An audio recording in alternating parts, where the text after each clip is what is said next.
नमस्कार प्रणाम। हम आप सबके भाई शैलेश जैक।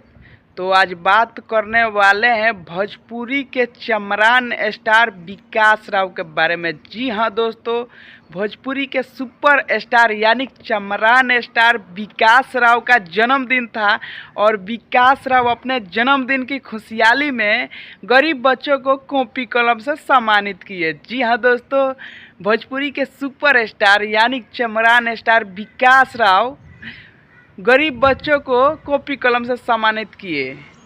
विकास राव का नेचर हमें बहुत अच्छा लगा। पहला ऐसा भोजपुरी के सुपर स्टार व्यक्ति है विकास राव जो कि अपने बर्थडे पे गरीब बच्चों को कॉपी कलम से सम्मानित किए, मनोबल बढ़ाए बच्चों को। ऐसा भोजपुरी इंडस्ट्रीज में कोई ऐसा व्यक्ति नहीं है जो कि बच्चों को सम्मानित करे कॉपी कलम से, वो भी अपने बर्थडे के शुभ अवसर पे। जी हाँ दोस्तों, विकास राव का हमें बहुत अच्छा लगा नेचर। विकास राव बहुत अच्छे हैं, बहुत दिल के साफ हैं और विकास राव ये जो कार्य कर रहे हैं बहुत अच्छा कार्य कर रहे हैं। मैं विकास राव को बहुत बहुत बधाई देना चाहता हूँ।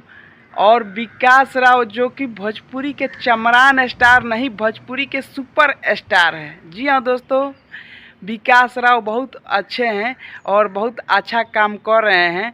गरीबों में दान कर रहे हैं, हेल्प कर रहे हैं, स्टूडेंट पढ़ने वाले बच्चों को हेल्प कर रहे हैं, कॉपी कलम से सम्मानित कर रहे हैं। जी हाँ दोस्तों, तो वीडियो कैसा लगा? अगर आप सबको मेरा वीडियो अच्छा लगा, वीडियो को लाइक कर दीजिए, चैनल को सब्सक्राइब कर दीजिए, वीडियो को अपने दोस्तों में दबाकर शेयर कर दीजिए। नमस्कार।